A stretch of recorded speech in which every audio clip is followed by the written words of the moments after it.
Hi guys, welcome to the Instructive Academy. So today we'll be starting with the chapter Force, especially for the ICSE students of class 10th. So before we just dive into the chapters, I just want to tell you the few concepts that you need to keep in mind. The first one being what is force, second types of forces, third Newton's law of motion, fourth units of forces, and the fifth one equation of motions. So coming to the first topic. What do you mean by force? So force is that cause which can produce two main effects. The first one being it can change the state of rest or motion in the body. That is, it can produce motion in the body. Second, it can change the dimensions of the body. So for example, if a force is applied on rigid bodies, what do you think will happen? Will it only cause a motion in the body, or also it will cause the change in the interspacing between the constituent particles? What do you think?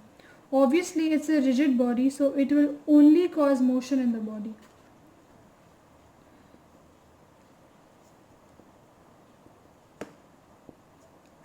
And it won't cause any change in the interspacing between its constituent particles. Now what if the force is applied on a non-rigid body?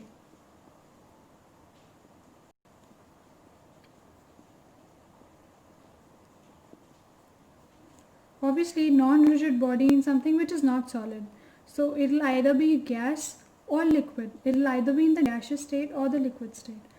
So it will cause motion also, and the interspacing between the constituent particle will also change. So it will cause both.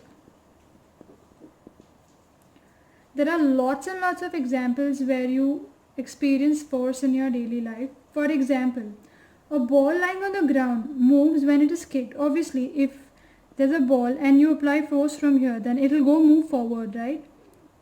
Okay. Then a pull exerted by a steam engine moves a train. Obviously, to run a train, we obviously have to pull. There's a pull exerted by a steam engine to make the train move. Many other examples such as the force due to gravity, that is a gravitational force, can make the apple fall. Then for example, if force is applied on the pedal by a cyclist, the speed of the cycle increases. Likewise, if brakes are applied on the car,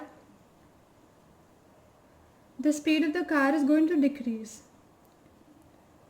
So these are the few examples that you notice in day-to-day life and you experience in day-to-day life about force. So I hope you've understood the main basic funda of what is force, and I'll be teaching you what are the types of forces that are contact forces and non-contact forces in the next lesson. So I'll just recap of whatever I did today.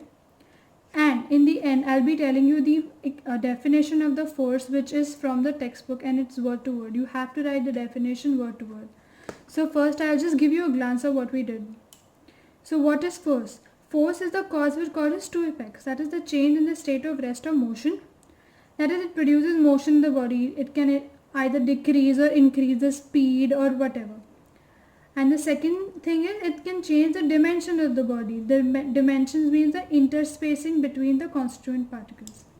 So if the force is applied on rigid bodies, what will happen? It will cause motion, and the thing here is that it's a rigid body, so it will not change its interspacing between the constituent particles. That the molecules won't change, it won't affect the molecules, it won't affect the size or the shape of the body, it will just move. Whereas for the non-rigid bodies, it will cause both motion as well as interspacing between the constituent particles. I am saying these words again and again because these are keywords and you are expected to write these keywords in the exam. So the examples that I have told you in the day-to-day life, you have to keep in mind. The last thing that I want you to tell you is the definition of force. I suggest you to just write it down somewhere because it's straight from the textbook and you have to write it word to word. So as you can see, I have written the definition of force for you all. A force is that physical change which changes or tends to change either the size or the shape or the state of rest or motion of the body. So I guess you've understood the fundamentals of the force. And if you like the video, do turn the black thumb blue and subscribe for more videos. Thank you.